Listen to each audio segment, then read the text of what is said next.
The Family You Choose by Tunafish Chris. Chapter 6. Katara. The day after Suki and Zuko's soul bond, Azula shows up. Because of course she does. Father and I are going to have so much fun with your soulmate, Zuzu, she taunts as they battle on the airship. You'll have to kill me first, he says, and throws another fireball. They set up camp and Sokka toasts Zuko, and Zuko, he finally feels like maybe he could truly be a part of this group. That he has friends, a family. Untouched, he says, I don't deserve this. Yeah, no kidding, Katara says and storms off. It's like a bucket of cold water. Because he doesn't deserve this, any of it. I was the first to trust you, Katara shouts. Remember? Back in Ba Sing Se, and you turned around and betrayed us. Zuko groans. What can I do to make it up to you? Gee, I don't know. Maybe you can recapture Ba Sing Se in the name of the Earth King. Or, I know, you could bring my mother back. As she moves past him, Zuko grabs her arm. She tears herself free. What are you... I can't bring your mother back, he says. But I know who killed her, and I'm going to help you find them. The rest of the group have some concerns. And honestly, Zuko doesn't get it. The whole pacifism thing. The whole not wanting revenge thing. If it were his mother, if it had turned out that she was murdered, not a force in this world or the spirit world could stop it from avenging her. Also, Katara is really scary and angry, and maybe this will help redirect that anger to anyone other than Zuko. And even if it doesn't, she needs the closure. They convince Aang to let them take Appa, agree to meet up at Ember Island, and go. So, bloodbending. That's a thing. Zuko decides not to ask and just reminds himself not to pick another fight with Katara. Katara doesn't kill the man who killed her mother, and Zuko isn't surprised. She's always been a better person than him, better than anyone else he knows. Hurting other people for her own pleasure just isn't in her nature. She needs a better reason, like self-defense. Still, he hopes that the confrontation was helpful in some way. He flies them to Ember Island and lets her go off alone. He tells Aang what happened, and the kid sags a little in relief. Zuko's just hoping that she'll stop conflating him with that monster of an ex-captain, and he can work with the rest of the group without worrying about getting dunked in the ocean. He doesn't expect Katara to smile at him and say, but I can start to forgive you. Never mind, hug him. Luckily, Zuko's gotten pretty good at hugs, so he returns it. Being back at Ember Island is unpleasant. Memories echo in every hall, and even though most of them are pleasant enough, they weigh on him. The nightmares are horrible. The good news is they're all sleeping in separate rooms now, even if Suki and Sokka usually end up in the same one by morning. The bad news is Zuko forgot that the walls are a bit thin. Or maybe he's just loud. Probably both. Either way, when he wakes up with a scream, the rest of the team are there in a heartbeat looking for a threat. What happened? Sokka asks, sword out. Are you hurt? Zuko? I'm fine. He pants, embarrassed and terrified. The nightmare had been one of the worst. Aang getting his face burned the exact same way Zuko had, only Ozai doesn't stop at the skin. He keeps going until the boy's whole head is nothing but a charred skull.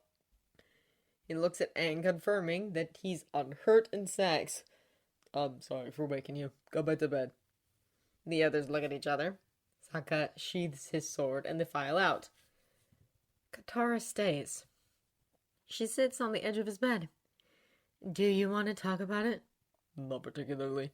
He admits, wiping the sweat from his face. Glancing out the window, it looks like dawn is still a few hours away. He probably only got about 3 hours of sleep, and no way is he going back to bed. Is this a usual thing? She asks, her voice thick with concern that reminds him a little of Ursa. Is it why you always slept apart? In the temple? Damn it, she's too smart. Why can't you go back to hating him? At least then he didn't have to talk about this. She puts a hand on his shoulder. Zuko, we all get nightmares. Aang dreams about the air nomads. Sokka dreams about Yue. Suki dreams about her attack. I dream about Mom and Toph. Okay, Toph doesn't get nightmares, but the rest of us have been there. And we want to help you. It doesn't look like leaving you alone to deal with it by yourself has been particularly helpful. Oh, are you telling me that I can make all bad dreams disappear with the power of friendship? He sneers. Or maybe you could use your magic healing water to make it all better? She doesn't take the bait, staying perfectly calm and serious as she says, I can try. She bends some water out of her bag. Normally, Zuko would snap and fight, insisting that he doesn't need this. But he's tired, so tired. And the habit of having Snowflake care for him is settled deep in his bones. So he grumbles, but is otherwise completely compliant as she puts her hands and water on his head. It's nice, soothing. He's not sure how she's doing it, but the bending seeps into his mind, rocking him exactly the way his mother used to when he was a kid and was having trouble sleeping, and he takes Katara's wrist and pushes her away. I don't want to sleep. Why not? She asks. I'm pretty sure I'll get another nightmare. He admits. We never should have come here. I'll make sure that doesn't happen, she says. What, we're going to share a bed? Why not? Families do it in the Water Tribe all the time. He squirms. Katara's a gorgeous girl, even if she isn't his type. Co-ed sleeping is not a norm in the Fire Nation, not unless some other activity was going on. Wait, did she just call him family? She gives him a flat look. Zuko, you need to sleep. If it looks like you're having a nightmare, I'll wake you up. He takes a deep breath. Okay, I trust you. He does have another nightmare that night. It's the one where Iroh's yelling at him, blaming him for everything as the world burns down around them. But just as it's getting particularly bad, a blue haze falls around them. Cool water washes the nightmare away, and he's instead on a winter beach. He doesn't remember much of that dream other than snippets of turtle seals and the sense of peace. When he wakes up at dawn, he finds Katara asleep next to him, snoring softly into a pillow. He slips out of bed, tucks the covers up to her chin, and leaves. The next night, Aang and Toph declare that sleeping in separate rooms is boring. They move all the furniture in the living room, set up a bunch of blankets and pillows on the floor, and declare it the new communal sleeping space. Katara's all in. So are Sokka and Suki, with minimal complaints from the former. It's closer to the food, anyway. After a bit of hesitation, Zuko joins them. He doesn't remember, but he learns later that when he started twitching from a nightmare, Aang curled up on his back and tapped safe on his arm over and over again. It worked! Hey, Zuko? He grunts, drinking water after an intense lesson with Aang. The kid's getting good, and it fills Zuko with equal parts pride and dread. The comet is days away. Katara's standing in front of him in the courtyard. Everyone else went inside to eat breakfast, and Zuko has half a mind to join them. Until he notices a familiar knife in Katara's hands. She smiles. Might as well make it official, if you're comfortable doing it. Zuko sets the water canteen down. It's not pretty, Katara. I'm aware. He could say no. He could ask to wait, and she'd honor that with a question. He takes the knife. Zuko opens his eyes to the day of Kai's death. Great start! Mom! Katara bursts into the tent to come face to face with Yon-Ra. Go find your father, sweetie. I'll handle this. Kaya gives her a brave smile. With a pang, Zuko thinks she and Ursa would have gotten along famously. Katara runs out of the tent and gets Agoda. Dad! There's a man in our house and he won't leave. Agoda flips a man over his shoulder and then goes still. His hand goes to his collarbone where his soul marks are, and he sprints to the tent, Katara on his heels. Zuko tries to stop Katara. No kid needs to see what's in there. But she runs right through him and into the tent. Just like in Sokka's vision, the family is plunged into grief and darkness. Zuko hesitates to intervene. The last thing Katara needs right now is a firebender. She pulls the family together, gets them to function again. Until the war tears them apart. Hakoda and the men leave. Katara puts on a brave face for her family and tribe. She dries the younger children's tears, takes care of Sokka during his hunting mishaps, and does chores with Gran Ran. And then one day she leaves to get some firewood. As soon as she's out of sight of everyone else, the mask shatters. She sits on the snow and cries. Damn it, Zuko mutters. Katara's always been the comforter for everyone else. She comforted him when he was growing up. The least he can do is try to make that up to her. He sits next to her and hugs her. She wipes her face. I'm fine. Totally fine. He taps. No. She sniffs and lets him hug her. Aang comes and is taken away by past Zuko. Katara watches the water with a determination that Zuko's grown very familiar with. We have to go up to that ship, Sokka. Aang saved our lives. Now it's our turn to save him. Zuko agrees, nudging her forward. Sokka speaks up. Katara, Why can't you realize he's on our side? I know you don't like him, but we have to... Katara! She turns. Are you gonna talk all day, or are you coming with me? Zuko stays with Katara throughout the journey. Again, mostly as an alert system, but also, weirdly, as a comforter, an encourager. He pushes her forward when the Earthbenders feel no hope in the Fire Nation prison at sea. Stays with her when Sokka and Aang disappear into the spirit world. Hugs her when Aang accidentally burns her hands. It's always quiet, and it's always private.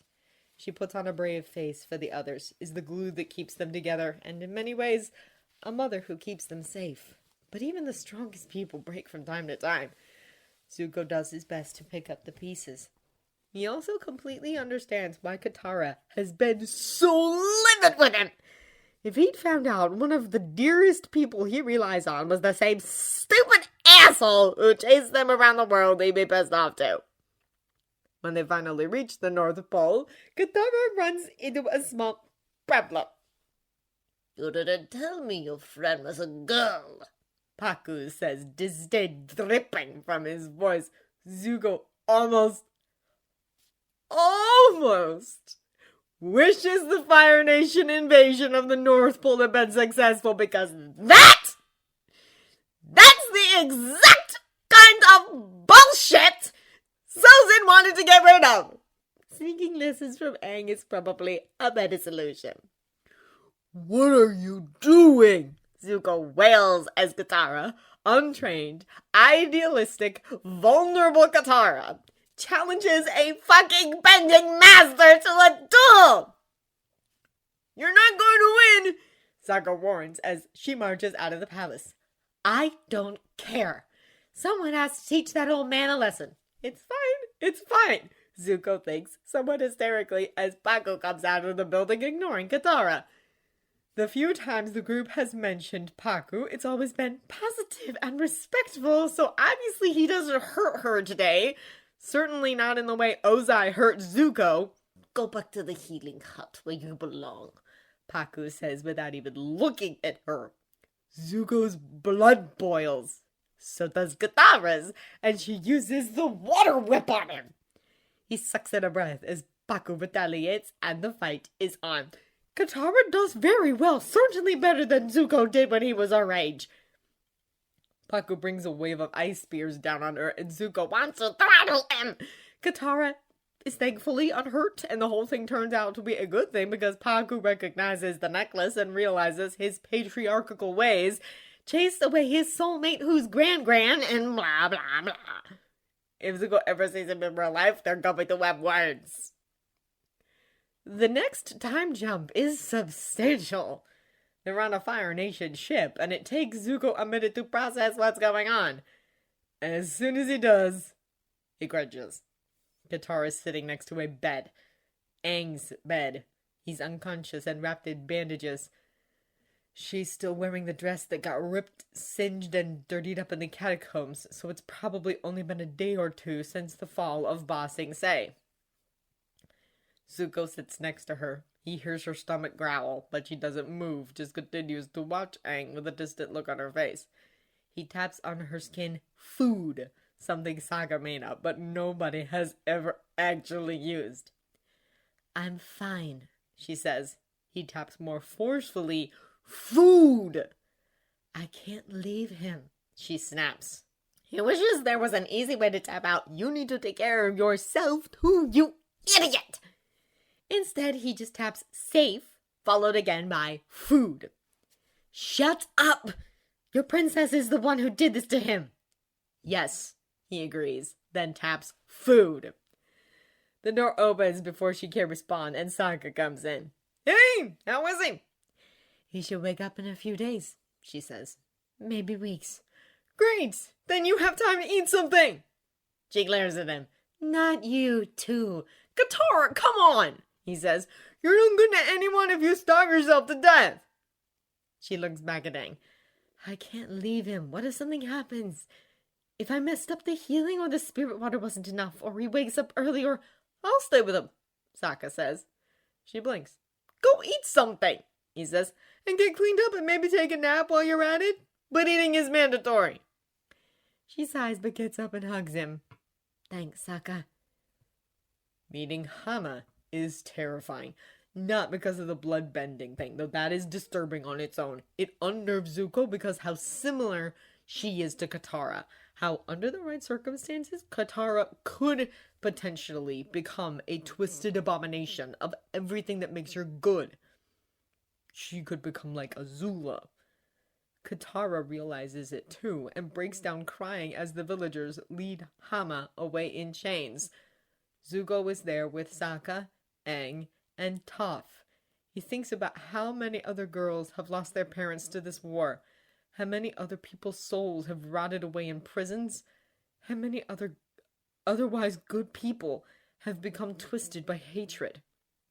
Even if he doesn't make it out of this war alive, let's be honest, he probably won't. Too many people want him dead, and of everyone on Team Avatar, he's the one who's least deserving of a happy ending. He has to guarantee that his friends, his soul family, do. They can set the world on the right track. They can get a happy ending and give the world a shot at one too. He should probably say something reassuring or touching or anything other than what he actually says. You idiots! You went up against a waterbending master before you were even trained? Katara blinks, then scowls. Oh, that's rich coming from you, Mr. Let's fight every firebending master I disagree with. Zuko sputters. You're supposed to be the smart one, doing things like thinking things through and considering consequences. And the consequences of me not standing up to Paco would have been worst. He could have killed you. And your dad could have killed you. I'm the hot-headed idiot who doesn't think things through and jumps over rivers of boiling water. You're the smart, heroic one who actually keeps us together. Guys, Sokka says, coming outside. You're both idiots. Shut up, Sokka! They both snap. He shrugs and leaves. Whatever. The interruption has cooled Zuko down a bit. He runs a hand over his face. Katara huffs and pulls him into a hug. Overprotective dork. Snowflake, he retorts. She chuckles, squeezing him tighter. When this is over, we'll find your mom. He swallows, closing his eyes. Thank you.